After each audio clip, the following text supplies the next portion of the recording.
하나님의 축복이 함께 하시기를 주의 이름으로 축원합니다. 2024년도 마지막 주일 예배예요. 여러분 서로 인사하십시오.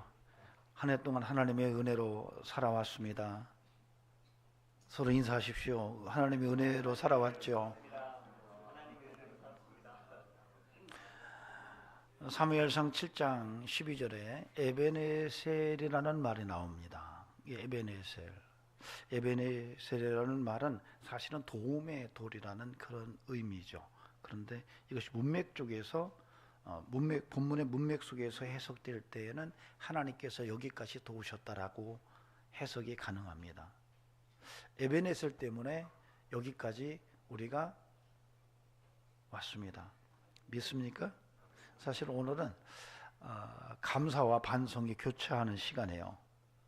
하나는 에베네셀의 은혜 때문에 내가 여기까지 왔구나라고 하는 감사. 또 하나는 좀 냉정한 반성. 반성이 없이 또 다른 새 한 해를 맞이한다는 것은 우리에게 심각한 문제가 아닌가 하는 생각이 들어서 오늘 한편으로는 에베네셀로 감사하시고 또 한편으로는 한 해를 좀 반성하는 그런 은혜의 시간이 됐으면 합니다. 하나님의 음성이 들려지기를 주의 이름으로 축원합니다. 하나님께서 여기까지 도우셨죠. 만약 하나님이 우리와 임마누엘하지 않으셨다면 어땠을까? 세상 사람들이야 그냥 자기 마음대로 살지만 적어도 우리는 하나님이 창조주시고 또한 섭리하시고 나를 구원하셔서 자녀 삼으시고 영원한 천국까지 우리를 이끄신다고 믿는 그리스도인이거든요. 그렇다면 성경 말씀을 진리로 인정하고 그 말씀 속에서 삶의 지혜를 얻으며 오직 예수로 사는 정체성을 가진 성도인데, 그렇다면 우리의 인생이 에베네셀이고 또한 내 인생은 항상 하나님이 계산된 인생이라는 것을 부정할 수가 없는 것이죠. 그런데 하나님이 없이 여기까지 올 수가 있었다? 이건 그리스도인들에게 논리가 안 되는 겁니다. 쉽게 말하면 이스라엘 백성들이 출애굽을 합니다. 하나님의 은혜로 애굽을 떠나 나옵니다. 40년 동안을 광야에서 살아요. 이 광야에서 40년을 지나는 것도 하나님의 인도하심이었어요. 이스라엘 백성들의 출애굽과 광야 여정을 바라보면서 거기서 하나님을 뺀다면 어떨까? 그들의 출애굽과 광야의 삶 속에서 하나님을 뺐어요. 여러분, 이것은 상상이 안 되는 일입니다. 그들에게 공급된 물, 음식, 의복, 또 하나님의 인도와 보호하심, 이런 모든 것들이 제거된다면 그들은 결코 살아 존재할 수가 없었습니다. 그래서 그런 이스라엘 백성들의 출애굽과 광야의 여정을 우리의 인생과 비유해서 들여다본다면 우리의 인생도 예수 믿고 또 일상의 삶의 여정 속에서 하나님이 빠진다면 존재가 불가능하다는 것을 아는 게 그리스도인이에요. 바로 여러분이 그런 거예요. 제가 그렇고. 그러니까 여기서는 어떤 상황이었든 할지라도 에베네셀이구나. 여기에 와 있는 그 자체가 하나님의 은혜라는 거죠. 믿습니까? 여러분, 내가 지금 호흡을 하고 있다는 게 은혜예요. 내가 이렇게 예배를 드리고 있다는 게 은혜예요. 제가 여러분을 만나서 이렇게 설교로 소통한다는 이 자체가 에베네셀이고 은혜예요. 이걸 잃어버리면 안 돼요. 여러분, 지금 여러분이 존재하는 그 자리에서 정말 하나님의 도우심이 있었다, 에베네셀이다, 하나님이 여기까지 도우셨다라고 하는 이 믿음의 고백을 잃는다면 불행한 거예요. 절망적인 거예요. 정말 원통한 거예요. 한많은 인생으로밖에 안 보여요. 그러나 에베네셀을 발견하는 그 순간부터 인생에 바라보는 시각이 확 달라져요. 하나님이 보이기 시작해요. 살아온 게 은혜예요. 그분이 나를 붙잡아주지 않았으면 여기 서 있을 수가 없었음을 부정할 수가 없어요. 전 저와 여러분에게 하나님이 에베네셀의 하나님이 나와 오늘 이 자리에 있기까지 함께 하셨다는 것을 믿는 믿음으로 오늘 하나님 앞에 예배로 설 수 있기를 간곡히 부탁을 드립니다. 그런 배경 속에서 오늘 디모데후서 4장 1절에서 8절을 통해 우리의 인생을 또 하나는 반성의 시간으로 좀 만들었으면 좋겠어요. 에베네셀의 은혜 위에 말씀을 통한 반성을 통해 우리의 삶을 다시 한번 좀 구조조정을 해서 새해에는 정말 하나님 기뻐하실 만한 삶으로 더 나아가는 이런 축복의 예배의 시간 되기를 소망합니다. 하나님의 음성이 들려지기를 주의 이름으로 간절히 축원합니다. 여러분, 의사는 명의는요, 정말 명의는요, 환자를 딱 봤을 때 그 병의 원인을 딱 집어냅니다. 명의예요. 그 딱 보는 모든 검사를 다 하고 나서 병은 이렇습니다 하고 딱 찍어내요. 명의라고 그러죠, 그걸. 근데 어떤 병원에서는 못 찍어내요.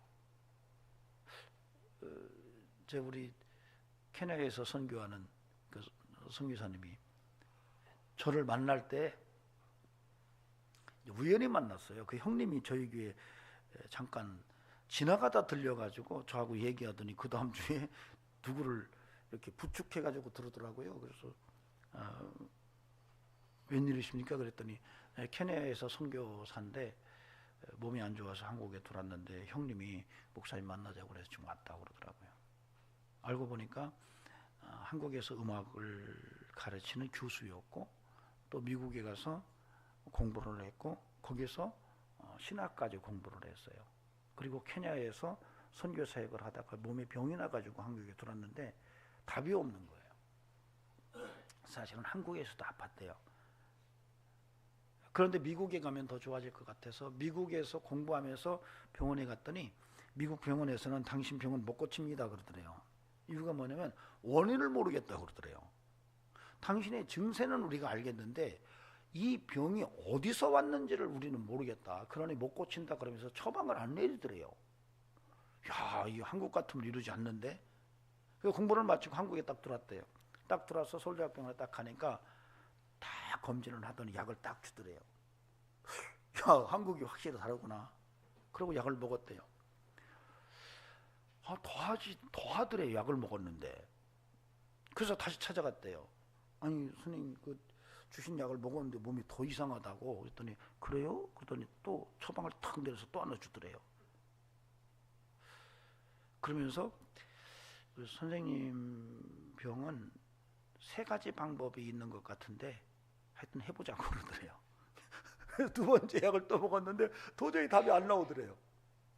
그때서야 미국의 병원이 맞았다 생각이 들더래요. 그러니까 한국은 원인을 몰라도 약을 써보는 거예요. 뭔지 아시겠죠? 예. 그 맞으면 되는 거예요. 그럴 법한 추정을 해가지고 이 약을 한번 써봐. 전에도 비슷한 병에 맞췄는데 이제 한 번 가서 쓰고 2번째 가서 쓰고 3번째 또 가야 되는데 그때 포기했대요. 내 병은 사람의 방법으로는 어려운가 보다. 그리고 포기했다 그러더라고요. 근데 그러고 온 거예요. 저희 교회에서 같이 신앙생활하면서 선거대도 하시고 선거대 지휘도 하시고 그 사모님하고 같이 다시 이제 어느 정도 회복되셔가지고 케냐에 나가 계십니다. 지금도 힘드신 것 같더라고요. 여러분, 우리의 신앙생활도 진단이 굉장히 중요합니다. 진단을 좀 냉정해야 돼요. 의사가 정확하게 진단을 했어요. 이 사람은 이것이 문제구나. 근데 이 말을 환자에게 그대로 전하면 환자가 화를 낼 것 같아. 그래서 정확하게 진단을 내린 것을 말하지 않는다면 그 의사가 심각한 문제를 안고 있는 거죠. 아니 환자에 대해서 정확하게 진단을 했는데 이 정확한 진단을 말해주면 환자가 화를 내거나 막 낙심을 해가지고 스스로 삶을 포기할까 봐 여러 가지 복잡한 상수를 생각하면서 말을 안 한다면 좀 심각한 문제죠. 오늘 여러분은 하나님 말씀 앞에서 여러분을 정확하게 진단하지, 좀 냉정하게 진단했으면 좋겠어요. 냉정하게 진단하고 그 진단된 그대로 여러분을 바꿔놓으면 인생이 더 한 단계 성장하게 되는 은총이 있을 줄로 믿습니다. 그런 은혜의 시간이 되기를 주의 이름으로 간절히 축원합니다. 하나님의 음성이 들려줄 수 있기를 바랍니다. 장 목사의 말이 아니라 하나님의 음성이 들려줘서 마음속에 팍 박혀가지고 그 말씀이 나를 정확하게 진단한 그대로 나를 다시 한번 개혁을 해서 정말 인생을 한 단계 한 단계씩 성숙시켜가는 이런 영성으로 우리의 삶을 다듬어가 하나님께 쓰여지는 인생이 되기를 주의 이름으로 축원합니다. 여러분, 산에 있는 나무를 빼가지고 기둥을 세우려고 할 때 그냥 뚝 잘라가지고 갖다가 꽂는 게 아닙니다. 다듬어서 세워요. 여러분, 우리의 인생은 좀 다듬어져야 됩니다. 예수 안에서 내가 죽었어요. 내가 그리스도와 함께 십자가에 못 박혀 죽었나니 오 주여 이제는 나는 죽었습니다. 주님이 내 인생의 주인입니다 라고 하는 것으로 끝나는 게 아니에요. 거기서 끝나면 안 되는 거예요. 그렇게 잘라진 인생이 다듬어져서 하나님이 쓰실 만한 곳에 기둥으로 딱 세워지는 것이 이게 축복이에요. 다듬어지지 않으면 세월이 아무리 지나도 하나님이 쓰시지 않을 수 있어요. 여러분이 예수 그리스도 안에서 잘라져서 죽음을 선언하고 이제 나는 죽었고 주님이 내 안에 사십니다 이렇게 말했지만은 거기서 멈추지 않아야 된다는 얘기예요. 여러분, 더 다듬어져서 정말로 제대로 된 기둥으로 세워져서 쓰여지는 인생을 위해 여러분이 오늘도 하나님의 말씀 앞에 여러분을 정확하게 진단하시고 좀 더 냉철하게 진단해서 여러분의 삶을 좀 바꿔놓고 그래서 다듬어져서 하나님 앞에 새해 더 귀하게 쓰여지는 그런 은총이 함께하기를 주의 이름으로 간절히 축복합니다. 아멘. 여러분, 사도 바울이 디모데에게 유언 같은 말을 해요. 사실은 사도 바울이 자기가 이 땅에 숨쉬고 살 날이 얼마 남지 않은 것을 알았어요. 그래서 항상 아들처럼 생각했던 디모데를 불러요. 그러니까 성경 속에 아들같이 바울이 생각했던 두 사람이 있습니다. 하나는 디모데고 하나는 디도예요. 정확하게 표현을 해요. 내가 아들같이 여겼다고. 정말 디모데에게 편지를 쓰는 거예요. 그 바울의 절절한 마음을 담고 있는 본문이 말씀이 오늘 본문이에요. 이 말씀을 통해서 바울이 유언처럼 아들같이 여겼던 디모데에게 남겼던 그 소원이 뭔가를 우리가 좀 들여다보고 그 말씀에 비추어서 조명을 받아서 내 인생의 한 해를 좀 정확하게 진단을 하고 그렇죠. 냉철하게 진단을 하고 그 진단서에 나온 그대로 한번 우리를 좀 처방을 적극적으로 실현해서 우리의 삶을 하나님이 쓰시기에 합당한 인생으로 좀 빚어내는 이런 은총이 있기를 바랍니다.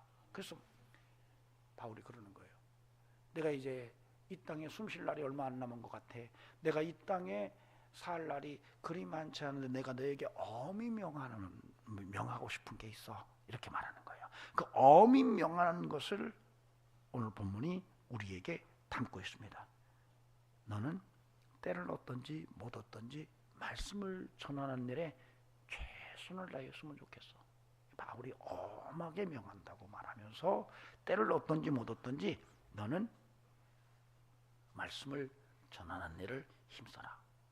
그리고 때로는 그것 때문에 네가 고난을 받는다 할지라도 정말 조심스럽게 그 일을 끝까지 감당해라. 네 직분과 사명을 끝까지 고난 속에서도 포기하지 말고 감당해라. 요 얘기를 해요. 그리고 자기 자신이 자기 삶에 대해서 평가한 것을 디모데에게 말을 해요. 내가 나의 달려갈 길을 다 달렸어. 선한 싸움을 다 싸웠어. 이제는 나는 이제 더 이상 후회할 게 없어. 내 인생을 정말 최선을 다해서 하나님 앞에서 살았어. 이제 내게 예비되어 있는 것은 면류관이야. 이렇게 말하면서 나만이 아니라 나처럼 이와 같이 주를 사모하는 모든 이들에게 의의 면류관을 줄 거야 라고 말하는 거예요. 여러분, 이 바울의 절절한 유언 같은 메시지입니다. 이 말씀을 통해서 오늘 우리의 인생을 다시 한번 조명해보는 이런 시간이 되기를 원합니다. 아멘. 첫 번째로는요, 여러분, 우리가 오늘 반성해야 됩니다. 오늘 말씀 1절 2절을 여러분 보십시오. 같이 읽어보시겠습니다. 시작. 하나님 앞과 살아있는 자와 죽은 자를 심판하실 그리스도 예수 앞에서 그가 나타나실 것과 그의 나라를 두고 엄히 명하노니 너는 말씀을 전파하라. 때를 얻든지 못 얻든지 항상 힘쓰라. 범사의 오래 참음과 가르침으로 경책하며 경계하며 권하라. 바울이 그러는 거예요. 디모데에게 너 정말 때를 얻든지 못 얻든지 복음을 전해. 때를 얻든지 못 얻든지 복음 전하는 일을 네가 해야 돼. 요 얘기를 하는 거예요. 이 말씀 앞에서 오늘 우리는 우리의 인생을 좀 들여다봐야 돼요. 근데 중요한 것은 바울이 그 말을 하기 전에 1절에서 좀 독특한 표현을 써요. 1절을 여러분 보시기 바랍니다. 1절에서 하나님 앞과 살아있는 자와 죽은 자를 심판하실 예수 그리스도 앞에서, 하나님 앞과 예수 앞에서, 그리고 그가 나타나실 것과 그의 나라를 두고 엄히 명한다. 그 엄히 명하는 얘기를 하기 전에 하나님 앞과 예수 앞에서, 그리고 그분의 다시 나타날 것과 하나님 나라 앞에서 엄히 명한다는 거예요. 이게 뭐냐면 세상의 관점으로 말하는 게 아니에요. 지금 바울은 지금 디모데에게 어떤 세상의 철학이나 이론이나 자신의 개인적 세상 경험을 통해서 말하는 게 아니라 하나님 앞과 예수 앞과 하나님 나라의 도래를 앞에 두고 내가 명한다, 이 얘기예요. 영적인 얘기를 하는 거예요. 해 아래의 얘기가 아니라 해 위의 관점에서 내가 너에게 명하고 싶은 것이 있는데 그 엄히 명하고 싶어, 이렇게 말하면서 그것은 바로 때를 얻든지 못 얻든지 복음을 전하는 일이야, 이렇게 얘기하고 있는 거예요. 오늘도 우리 그렇다면 우리의 인생을 한번 진단할 때 어떻게 진단할 건가? 세상의 관점으로 진단하는 게 아니라 여러분, 하나님 앞에서, 그리고 예수 앞에서, 그리고 도래할 하나님 나라를 생각하며 내 인생을 진단할 필요가 있다는 거죠. 그렇게 진단을 했을 때에 정말 우리가 강력하게 도전을 받아야 될 내용이 때를 얻든지 못 얻든지 복음을 전하는 삶이었느냐라고 하는 것에 대해서 우리가 반응을 보여야 된다는 거예요. 우리의 반성은 지난 2024년도 한 해 동안 때를 얻든지 못 얻든지 정말 복음을 전하는 인생이었는지 좀 냉철하게 우리 스스로를 진단하고, 그것이 아니었다면 오늘 여러분, 저도 그렇고 회개할 필요가 있어요. 아니, 회개할 필요가 있어요. 아니, 먹고 사는 일을 위해서, 내가 어떤 하는 일을 위해서, 내가 어떤 사상과 이데올로기를 위해서는 정말 에너지를 많이 썼는데 진정한 하나님 앞에서, 예수 그리스도 앞에서 도래할 하나님의 나라를 생각하면서 정말 때를 얻든지 못 얻든지 복음을 전하는 일에는 정말 무관심하게 소홀하게 지내왔다면 오늘 저와 여러분은 심각하게 하나님 앞에서, 예수 앞에서, 하나님 나라 앞에서 우리의 인생을 진단하고 바꿀 수 있는 결심을 해야 돼요. 엄중한 얘기입니다. 엄중한 얘기예요. 저와 여러분의 삶에 정말 때를 얻든지 못 얻든지, 이게 뭐 항상이죠. 항상 복음 증거하는 이런 영성이 살아있기를 주의 이름으로 간절히 부탁을 드립니다. 복음에 대한 스탠바이 상태예요. 그렇죠?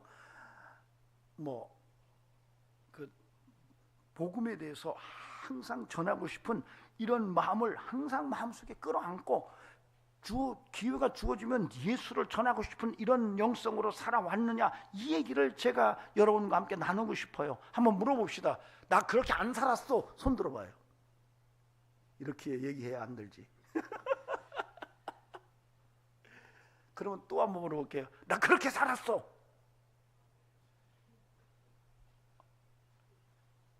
아니, 열매가 있고 없고는 하나님 일이에요. 문제는 뭐냐면 내가 그런 마음, 스탠바이 상태로 살았느냐 이거예요. 때를 얻든지 못 얻든지 항상 그런 마음을 마음에 품고 예수를 품고 사는 인생이었는가, 한 해 동안 이걸 묻는 거예요. 근데 이게요, 바울이 디모데에게 말했지만은 사실 이것은 예수님의 관심사예요. 예수님에 대한 생애를 기록한 마태나 마가나 누가가 예수님이 부활하신 후에 승천하면서 마지막 남긴 얘기들을 다 기록해 놨어요. 근데 그 내용이 뭐예요? 이런 마태는 모든 족속으로 가서 제자 삼아라 이렇게 말씀하세요. 마가는 만민에게 가서 복음을 전파하라고 말해요. 누가는 뭐라고 해요? 성령이 너에게 임하시면 너희가 땅끝까지 증인될 거야 이렇게 말씀하세요. 여러분, 이거 바울의 얘기가 아니라 우리를 위해서 십자가 지신 예수 그리스도 구세주의 명령이에요. 그런데 바울이 다시 한번 디모데에게 그걸 재차 강하게 강조하는 거예요. 엄히 명하는 거예요. 왜 그랬을까요? 바울이 인생을 살아보니까 그게 맞는 거예요. 바울이 예수님의 말씀을 붙들고 그렇게 인생을 살아왔더니 정말 이것이 정말 후회 없는 인생이라는 것을 바울이 알았던 거예요. 그러니 아들 같은 디모데에게 엄히 명하는 거예요. 이 얘기가 오늘 저와 여러분에게도 동일하게 들려질 수 있기를 주의 이름으로 간절히 축원합니다. 우리의 인생의 에너지를 어디에다 많이 썼는가? 내 인생의 에너지와 모든 삶의 모든 것들을 어디에다 많이 쏟아 부었는가를 오늘 진단하고 들여다보고 반성하고 좀 돌이키는 이런 삶으로 우리의 인생을 구조조정하고 하나님 앞에 더욱더 가까이 나가는 이런 은혜가 함께하기를 주의 이름으로 간절히 축원합니다. 왜 그러냐면요, 여러분, 복음이 들어가면 세상이 바뀝니다. 복음은 놀랍습니다. 복음은 개인에게 들어가면 개인이 바뀌고요, 국가에게 들어가면 국가가 바뀝니다. 가정에 들어가면 가정이 변하고요. 여러분, 이 복음에 놀라운 신비가 있어요. 우리나라에 이미 고인이 됐지만 정치인 중에 자기는 교회를, 다른 사람이 그렇게 얘기를 해요. 한 번도 교회에서 본 적이 없는데 항상 그 이력서 종교라는 기독교라고 쓰는 분이 있었어요. 황 집사님 웃으시는 거 보니까 그분이 누군지를 아시는 것 같아요. 충청도 사람입니다. 근데 이분이 누가 물었대요. 항상 집사라고 그러니까. 요즘에는 교회도 안 나오면서 집사가 많아요. 그래서 그냥 대충 교회 들락거리면 자기들끼리 그런대요. 야, 뭐 메시지 먹으면 그냥 권사요. 어디 가서 얘기할 때 나 권사요. 아, 어디 누구. 근데 하여튼 이분이 그래요. 그래서 물었대요. 왜 그러냐 했더니 자기 원치 않게 당시에 해외를 많이 돌아다녀 봤더니 특이한 게 있더래요. 예수 믿는 국민이 많을수록 괜찮더래다가 사는 것도 괜찮고 사람들도 괜찮고 다녀보니까 그렇더래요. 아하, 여기에 열쇠가 있구나. 그 자기는 교회는 안 나가지만 집사, 기독교. 이런 복음이 들어가면 생명력이 살아납니다. 이런 복음은 살리는 영이에요. 복음은요, 살립니다. 그래서 예수 그리스도의 복음이, 예수 그리스도를 믿는 놀라운 역사가 지옥에서 천국으로 옮겨놔요. 둘째 사망의 자리로 들어가는 인생들을 살려내요. 구원을 만들어내요. 이게 여러분 놀라운 하나님의 신비예요. 그래서 누구든지 예수를 믿으면 어느 날 갑자기 술을 딱 끊어요. 어떻게 끊었어? 몰라. 그냥 먹기 싫어. 아니, 예수를 믿고 나더니 마약을 끊었어요. 자기의 삶의 질서를 회복해가요. 입만 벌리면 거짓말하고 입만 벌리면 쌍욕을 막 하던 사람들이 예수 만난 다음에 그냥 뒤집어지고 회개하고 막 눈물 뿌리고, 그리고 나서 얼굴이 확 변하면서 그 다음에 그의 입에서 나오는 게 찬송이에요. 여러분, 웨일즈 부흥운동에서 성령이 강하게 임하고 부흥이 막 불같이 일어나니까 그 지역의 술집이 다 문을 닫았어요. 왜냐하면 고객이 사라진 거예요. 도시가 바뀌어가는 거예요. 언어가 바뀌고요, 모든 삶의 태도가 바뀌는 거예요. 탄광에서 짐을 나르던 노새가 예수 믿은 주인이 하는 말을 못 알아듣는 거예요. 전에 같으면 짐을 실어놓고 가이 자식아 하고 막 채찍으로 딱 때렸는데, 이제는 예수 믿고 난 다음에는 이리요 그러는 거예요. 이게 뭔 얘기를 모르는 거예요. 한 번도 안 들어본 얘기야. 저처럼 딱 때리면서 막 가이놈아 해야 되는데 예수가 이렇게 바뀌어놔요. 예수 복음의 영동성은 복음이 살아있으면 가정도 다툼이 사라집니다. 예수의 복음이 역동성으로 가정을 휘감으면 게으름도 사라지고요, 언어도 사라지고요, 다툼도 사라지고요. 여러분, 개인과 가정과 국가가 달라집니다. 여러분, 부정과 부패와 폭력과 다툼이 사라집니다. 가난과 질병도 복음이 들어가면서 달라져요. 우리가 복음을 전해야 될 이유가 너무너무 많아요. 근데 우리가 이것을 전하지 않는다면 우리가 하나님 앞에서 회개해야 돼요. 여러분, 한국은 우리가 한강의 기적 많이 하잖아요. 어떤 이들은 그래요. 새마을운동이 바꿨다. 뭐 그럴 수 있어요. 뭐 이승만 대통령이 막 건국을 잘했고 박정희 대통령이 막 산업화를 잘했기 때문에 바뀌었다. 예, 그렇게 볼 수도 있어요. 아이고, 한국 사람들 엄마 교육열에, 엄마들의 교육열이 너무 강하기 때문에 한국이 교육을 중시해서 한국이 오늘 한강의 기적을 만들었다라고 말하는 들도 있어요. 예, 그럴 수 있어요. 그러나 저는 그럴 수 있음에도 불구하고 또 다른 생각을 해요. 여러분, 역대하 7장 14절에 보면 내 이름으로 일컫는 내 백성이 그들의 악한 길에서 떠나 스스로 낮추고 기도하여 내 얼굴을 찾으면 내가 하늘에서 듣고 그의 죄를 사하고 그 땅을 고칠지라, 이렇게 나왔어요.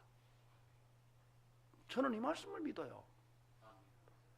위대한 정치가를 믿지 않아요. 하나님의 말씀을 믿어요. 하나님이 이 땅을 고쳤다고 저는 믿어요. 여러분, 지금은 한국이 세계 선진국의 반열에 선 것은 하나님의 은혜라고 저는 믿어요. 적어도 그런 눈이 있어야 돼요, 그리스도인들은. 여러분, 6.25 전쟁이 끝나고 우리나라가 세계 최빈국이었어요. 우리나라 대통령이 필리핀 대통령을 가서 만나려고 했더니 안 만나주겠다고 그랬어요. 그래서 문전박대를 당할 정도로 우리는 그렇게 가난했어요. 대학을 졸업하고 갈 곳이 없어서 독일의 광부로 정말 탄광 막장에 들어가서 울었어요. 간호사들은 독일 간호사로 받아줘서 겨우 나가서 시작한 일이 시신을 닦는 일부터 시작했어요. 말도 안 통하고 할 일이 그거밖에 없는 거예요. 그 시신을 닦으면서 울었어요. 근데 그들만 우는 게 아니에요. 대한민국의 산골짜기마다 대한민국의 한나와 히스기야들이 밤마다 가서 울었어요. 이 땅을 고쳐달라고 울었어요. 그 눈물이 흘러 한강을 만들었어요. 그 한강이 오늘 기적을 만든 거라고 저는 믿어요. 근데 오늘날 그 눈물이 사라졌어요. 저는 두려워요. 제가 신학교를 갈 때만 해도 외국 선교사님들이 저희 교단에 많았어요. 그분들이 우스갯소리를 그래요. 한국 사람들은 눈물 없으면 기도 못하나요? 이렇게까지 얘기했어요. 아니, 하나님 알아서 그럴 수도 있다고 생각이 들어요. 그런데 놀랍게도 한국인들은 기도만 하려고 하면 울었어요. 울지 않으면 기도가 안 나올 정도의 이런 영성의 민족이 한국인들이었어요. 골짜기마다 많은 한나 같은 여인들이 울었고 히스기야 같은 목사님들이 가서 울었어요. 근데 지금은 그 눈물이 말랐어요. 눈물이 마른 대한민국의 미래와 결말이 어떨지 제가 크게 두려워요. 사실은 우리가 한 게 아닌데, 우리 하나님께서 대한민국의 땅을 고치셨기 때문에 이런 번영이 선물로 주어진 것인데, 어쩌면 대한민국에 힘든 것들이 일어난다면 우리가 복음에 바로 서지 못한 것일 뿐만 아니라 내가 복음을 증거하지 못한 인생이기 때문일 수도 있다는 것을 오늘 우리가 자각하고, 여러분 반성하고 우리 모두가 복음 전하는 일에 스탠바이 하는 상태로 살아갈 수 있기를 주의 이름으로 축원합니다. 오늘 본문은 그렇게 말합니다. 3절에서 5절을 보십시다.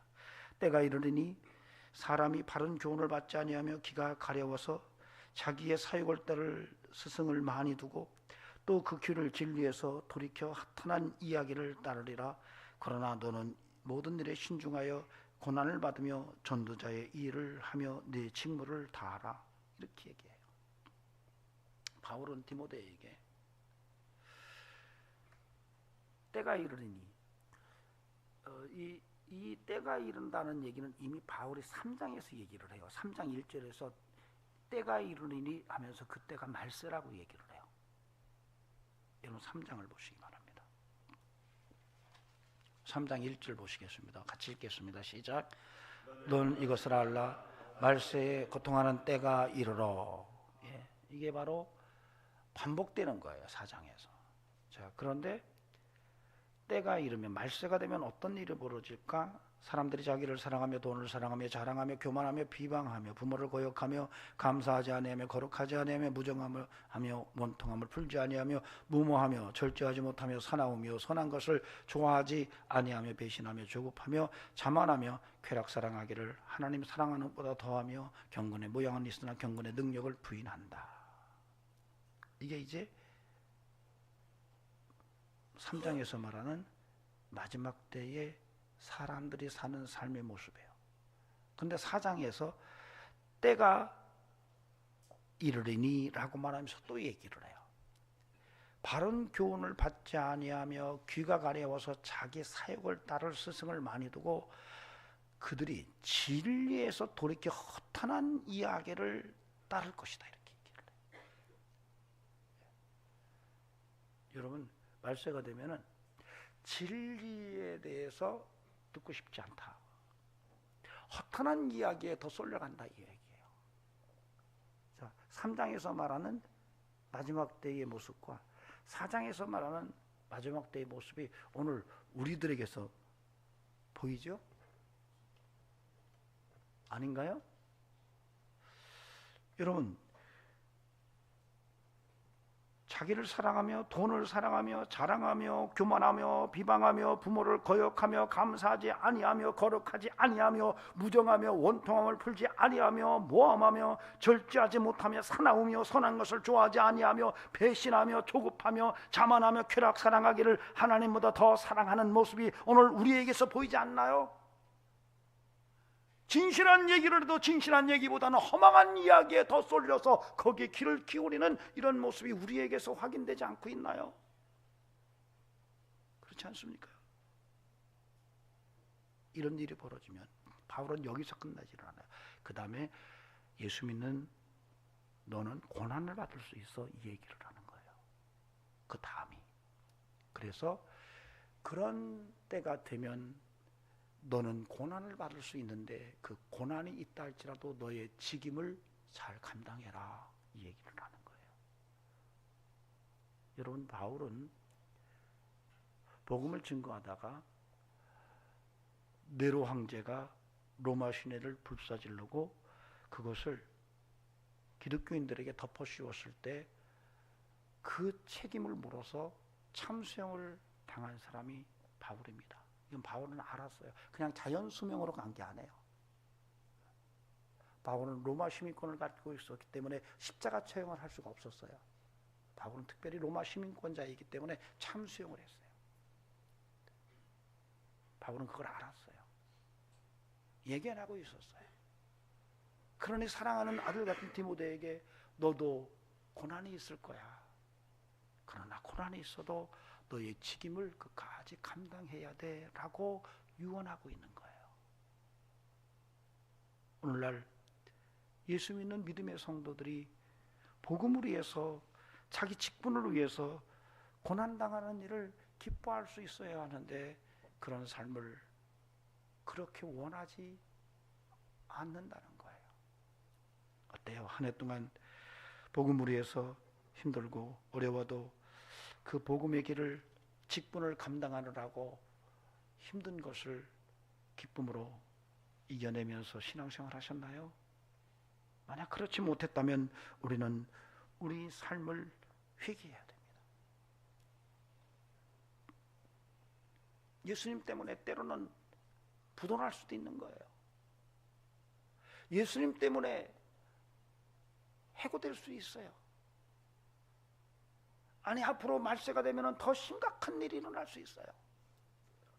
목숨까지도 내어놓을 수 있는 이런 상황이 우리 앞에 벌어질 수도 있어요. 바울은 지금 그런 얘기를 하는 거예요.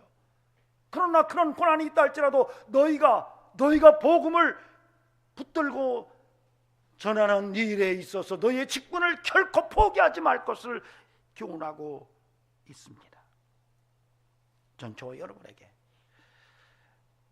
어떤 상황이 우리에게 펼쳐져도 복음 붙들고 고난을 감당하며 기뻐할 수 있기를 주의 이름으로 간절히 축원합니다. 예. 우리가 이제 뭐 종교 평등법, 뭐 LGBTQ 뭐 이런 법안들이 막 지금 막 들어옵니다. 그런데 이것이 이제 교인들도 이게 뭔지를 잘 몰라요. 여러분 종교 평등법이라는 것은 말로는 굉장히 좋아해요. 그런데 이게 통과가 되면 목사는 설교를 못 합니다. 왜 못 하냐면 종교가 평등하기 때문에 여기서 예수만이 구원입니다라고 하는 순간에 이게 딱 녹음되면은 고발 대상이 돼요. 왜 너희는 종교 평등법을 어겨? 왜 예수만 구원이래?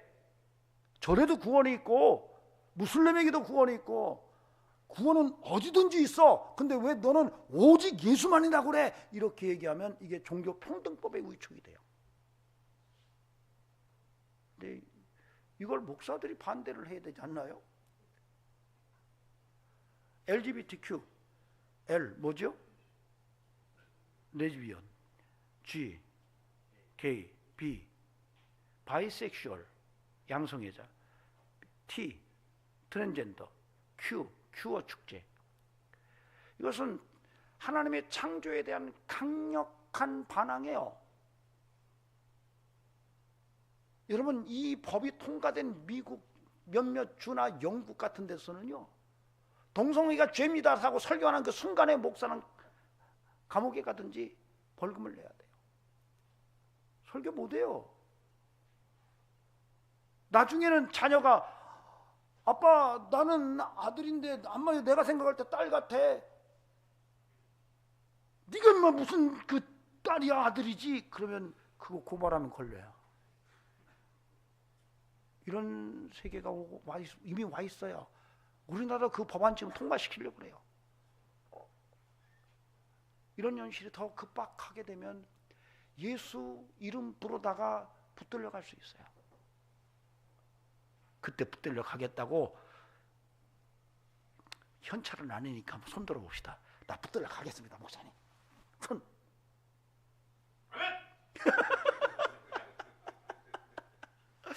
목숨은 현찰이 아니니까요. 그냥 옛날에 목사님들이 뭐 약정원금을 하라고 그러잖아요. 또 뭐 주를 위해서 뭐 순교할 사람 손들어 그러면 막 다 손들었어요.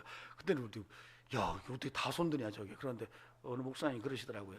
그래 뭐 까이까 뭐 현찰이 아니니까 무조건 손은 거는 거지. 근데 지금 손들어도 안 들어요. 그런 거 보면 참 우리가 믿음이 엄청나게 지금 곤두박질 것 같아요. 옛날에는 웬만해서 손들어 그러면 다 뭐 주를 위해서 순교합시다 그러면 막 99%가 손들어요 다.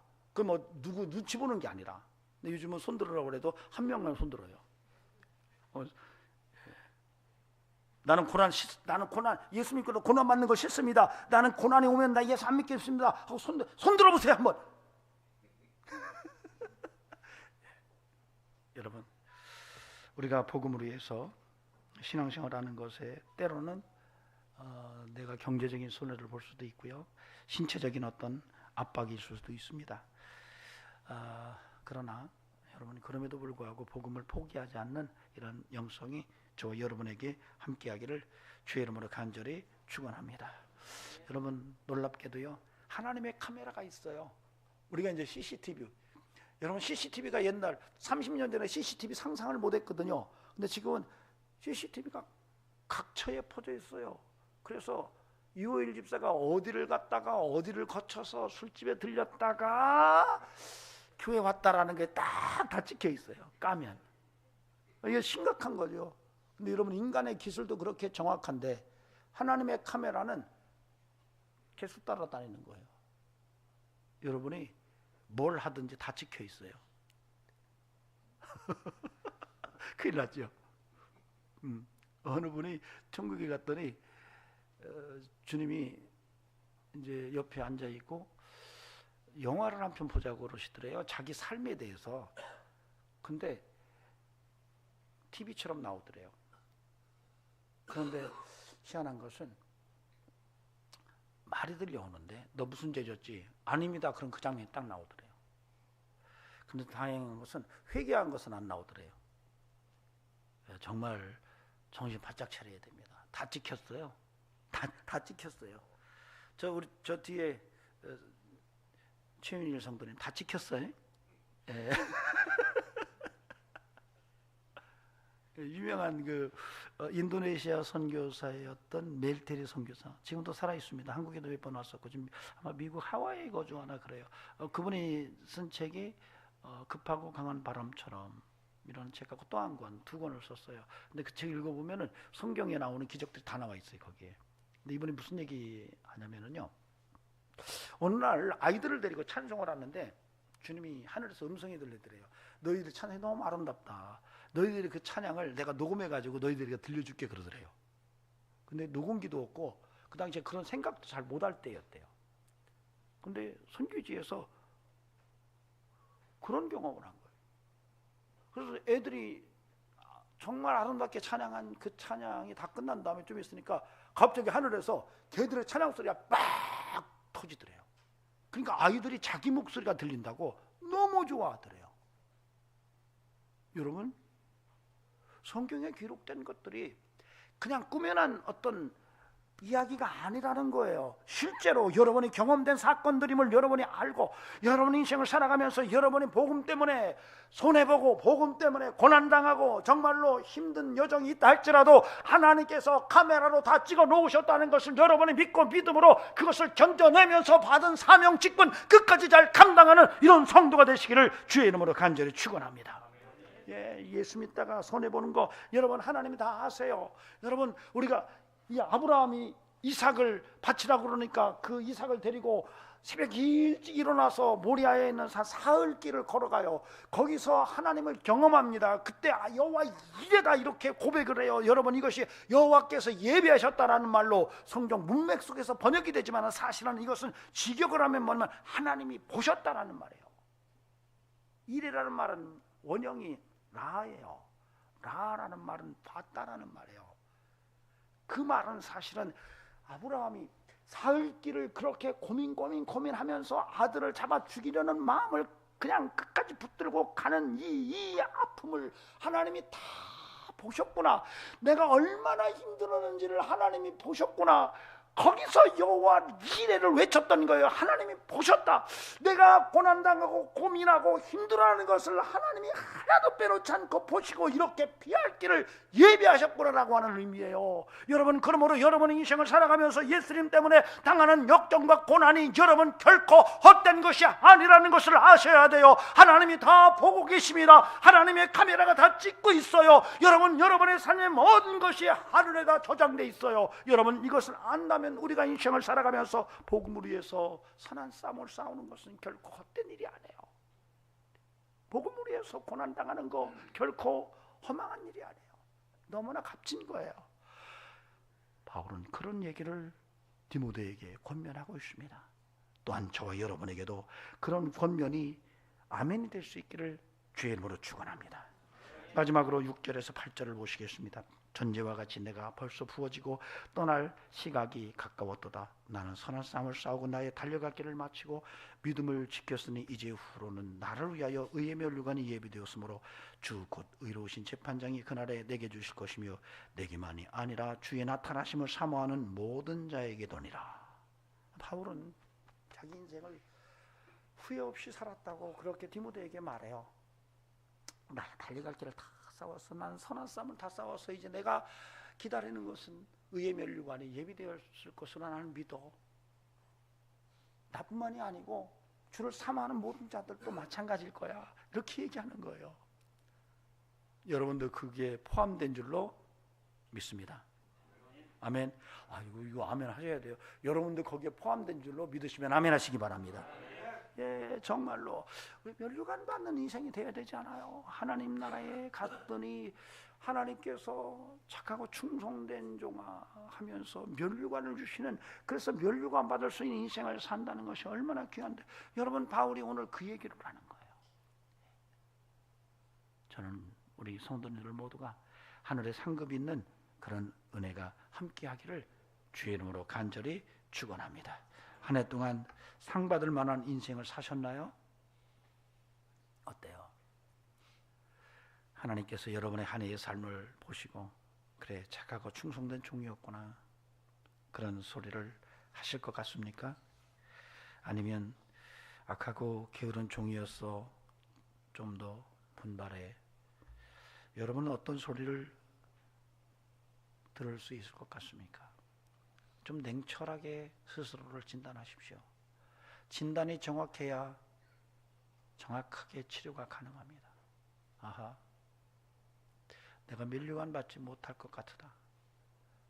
여러분 바울은 예수 그리스도를 영접한 이후에 셋째 하늘을 가본 사람입니다. 여러분이 성경에서 면류관 얘기를 하는 사람인데 바울, 그 다음에 야고보, 그 다음에 베드로가 동일한 얘기를 합니다. 여러분 바울은 특별히 셋째 하늘에 가서 그래서 성경에서 그 하늘에 계신 우리 아버지요 이렇게 말할 때는 우라노이스라는 말을 씁니다. 우라노스라는 말이 하늘인데 오이스라는 어미 복수형을 써요. 그래서 하늘에 계신 호 엔토이스 우라노이스 이렇게 씁니다. 그러니까 당시에 하늘이 우리가 보는 창공으로 보지 않고 이게 첫째 하늘, 둘째 하늘, 셋째 하늘 이렇게 본 거예요. 그러니까 영적인 표현이에요, 그게. 그러니까 영적 하나님 나라를 가서 상급을 봤어요. 그러니까 바울은 그 상급을 받으려고 뛴 거예요. 열심히 뛴 거죠. 열심히 달린 거죠. 다 달렸다고 그러잖아요. 이런 바울의 권면을 디모데에게만 한정된 것으로 우리가 생각하면 안 돼요. 우리에게도 적용이 돼야 돼요. 상 받읍시다. 여러분 이 땅에서 아무리 화려하고 이 땅에서 아무리 큰소리치고 아무리 뭐 돈 많았다 해도 하늘에서 상급이 없다면 인생 낭비한 거예요. 여러분 이거 잘 아시기 바랍니다. 마지막은 하늘에서 평가합니다. 하늘에서 심판하십니다. 그래서 심판주 대신 예수 앞에서라고 말하잖아요. 정신 바짝 차립시다. 한 해 동안 여러분이 면류관 받을 만한 인생이었는지를 오늘 반성하시기 바랍니다. 여러분 요한계시록 3장 11절에서 이런 말씀을 우리가 읽을 수가 있습니다. 아무도 내 면류관을 빼앗지 못하게 하라. 여러분 면류관을 빼앗지 못하게 하래요. 그래서 우리가 인생을 살아가면서 이 인간이 내 면류관을 뺏어가려고 그러네. 가끔 그런 생각이 들 때가 있죠. 근데 여러분 마귀는 여러분의 면류관을 뺏어가려고 여러분을 삼키려고 합니다. 정신 바짝 차리셔야 돼요.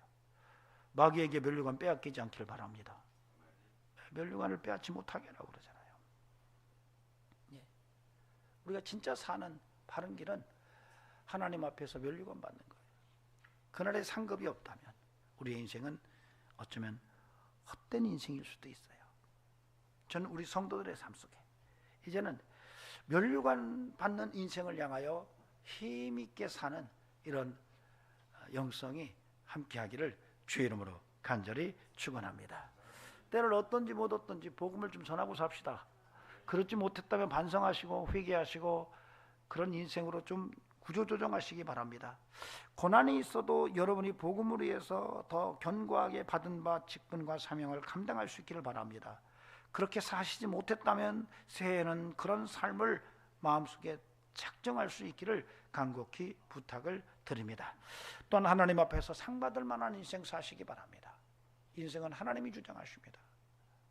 역사는, 히스토리는 그분의 이야기입니다. 역사의 주인은 하나님이세요. 내 인생의 주인도 하나님이세요. 하나님 앞에 우리의 삶을 귀하게 드리고 하나님 앞에 섰을 때 잘했다 칭찬 듣는 인생이 저와 여러분의 삶이 되기를 주의 이름으로 축원합니다. 기도하시겠습니다. 하나님 감사합니다. 오늘 한 해를 지내면서 마지막 주일 예배로 영광을 돌립니다. 하나님 반성합니다. 우리를 새롭게 해주시기를 원합니다. 하나님 인생의 남은 때를 어떻게 살 것인지 늘 계산하게 하시고 지혜자의 삶을 살아가게 하옵소서.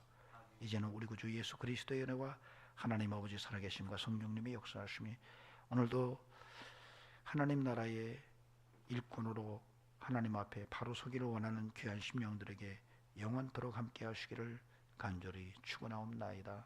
아멘.